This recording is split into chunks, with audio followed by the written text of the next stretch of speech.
It is a pleasure and privilege for me to address this illustrious gathering on behalf of Justice for Jewish Refugees from Arab Countries.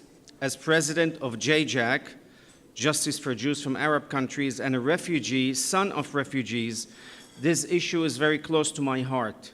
To finally see that this issue is being discussed in this forum and in the media worldwide brings me a sense of relief and recognition, not only to me, but also to millions of Jewish refugees and their descendants.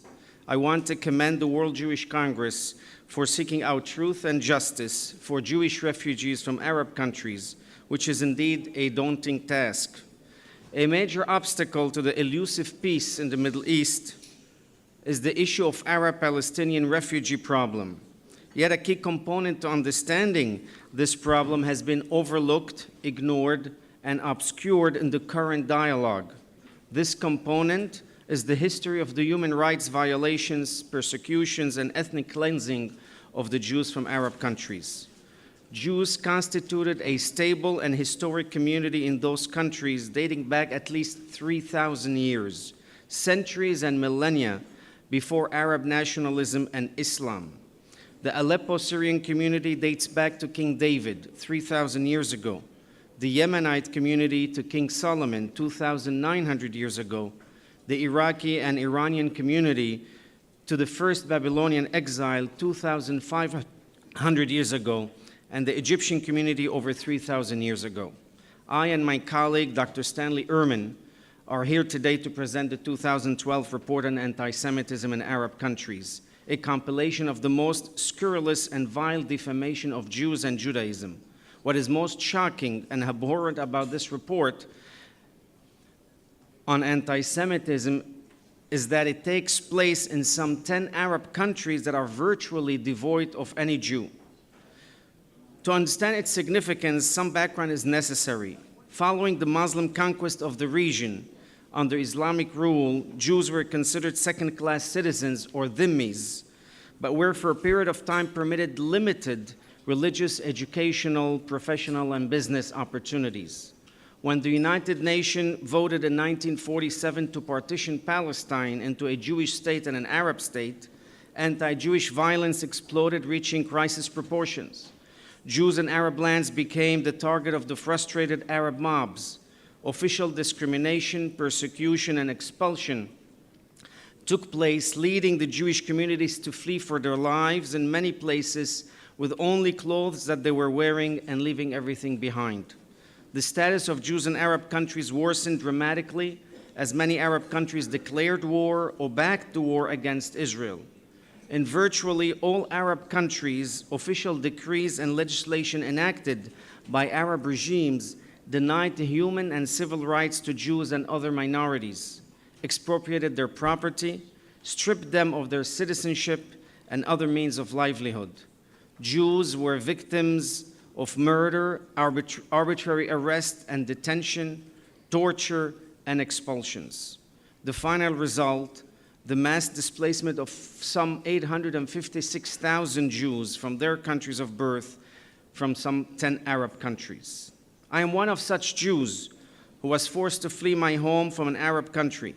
My family resided in Syria. Jews have been living in Aleppo for thousands of years. The Jewish community in Syria formed a central link in the unbroken chain of Jewish communities throughout the Fertile Crescent, which stretched from ancient Israel to Babylonia. Soon after the United Nations resolution in 1947, riot broke out in Aleppo, as in many other Arab capitals. Synagogues were set afire, Jewish shops and houses were pillaged, and thousands of Aleppo's Jews were forced to flee the country. These refugees reached Lebanon and Turkey, and from there to other countries in the world, including the United States and Israel. Less than 4,000 Jews remained in Aleppo in the 1950s from the original of 18,000 in the early 1940s. My own parents fled for their lives once the mobs, aided by the police they had once trusted, began burning synagogues and Sifrei Torot in what became known as the Harayeh. One day, Syrian rioters entered the building in which my parents lived, which was right next to the synagogue. In minutes, my mother heard screams from the neighborhood. They were beating Jews, destroying their property, looting stores, ruining businesses, and in this way, altering the course of the Sephardic Jewish community of Aleppo forever. It was the creativity of my mother and the courage of my father that ultimately brought them to relative safety to Lebanon. Had my father been caught while trying to escape Syria, I would not have been standing here today to tell you the story. I would not have been born. My family stayed in Lebanon for 22 years. Finally, like many other Sephardic Jewish families, we left Lebanon.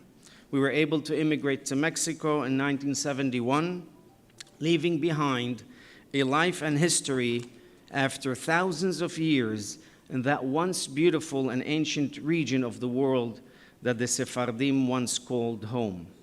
My story is like the story of the 856,000 Jews that were living in Arab countries who were similarly displaced from their countries of birth. Yet, when the issue of refugees is raised within the context of Middle East, people invariably refer to Palestinian refugees, virtually never to Jewish refugees from Arab countries. The sense of loss for Jews displaced from Arab countries is multifaceted. There is the loss of one's country, the loss of one's home, the loss of leaving a life behind. There's also a loss of history, the loss of one's community, the loss of holy sites, and painfully so, the loss of family remains in cemeteries left behind. With the Arab Spring came great hopes and expectations for democracy and greater freedoms for all citizens of the Middle East, North Africa, and the Gulf region. There was also the yearning of many Jews from Arab countries to visit their former countries, to relive childhood memories, and to visit the holy sites and burial grounds of relatives.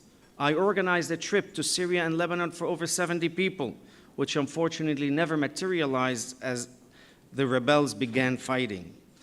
So therefore, a closer look at what has transpired in the last 2 years reveals a grim reality. The 2012 report on anti-Semitism in Arab countries released today by the Justice for Jews from Arab Countries cite instances of blatant anti-Semitism, incitement, and discriminatory practices, specifically targeting Jews and Judaism, replicated in virtually all Arab countries. I remind you, the previous session of anti-Semitism in Europe has its source also in the Middle East, as many of the Muslim youth that are transported to Europe continues that incitement. So for a summary of the report's finding, I would like to call upon our Executive Vice President of Justice for Jews from Arab Countries, Dr. Stanley Orman.